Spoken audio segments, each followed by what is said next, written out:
Bininyagan na ngayong araw ang anak ni Pauline Luna at Bossing Vic Sotto na si Baby Mochi.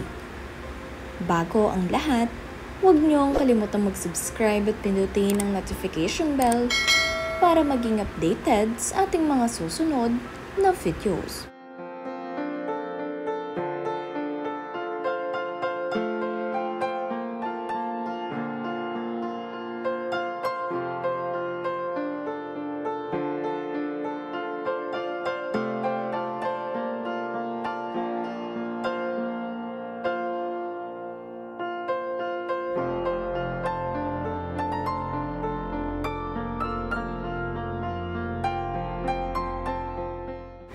Kompleto nga ang 6 na anak ni Bossing Vic Sotto para sa binyag ngayong araw nitong si Baby Mochi. Nakadalo nga itong si Mayor Vico Sotto at itong si Paulina. Sabi nga rin ito sa kanyang post, "Welcome to the Christian world, Mochi Pie." Sabi ng kanyang ate Paulina Sotto.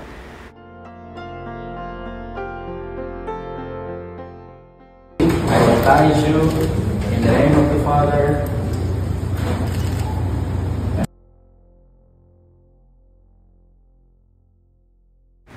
Nandirito nga rin ang mga kapatid ni Bossing Vic Sotto na sina Tito Sen at Maro upang suportahan sa binyag ng kanyang anak. Ito nga lang si Tali ay pinapanood habang binabasbasan itong si Baby Mochi. At ibinahagi nga rin ngayong araw nitong si Mami Pauline ang kanyang mga kinuhang ninang para kay Mochi Girl.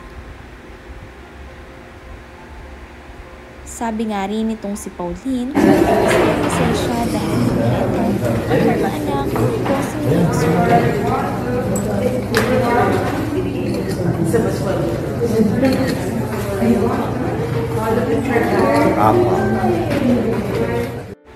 Nakakatuwa nga dahil ito ngayon ang kanilang latest family photo kasama ang kumpletong anak ni Bossing Vic na sina Danica, Paulina, Baby Mochi, Tali, Oyo at itong si Vico.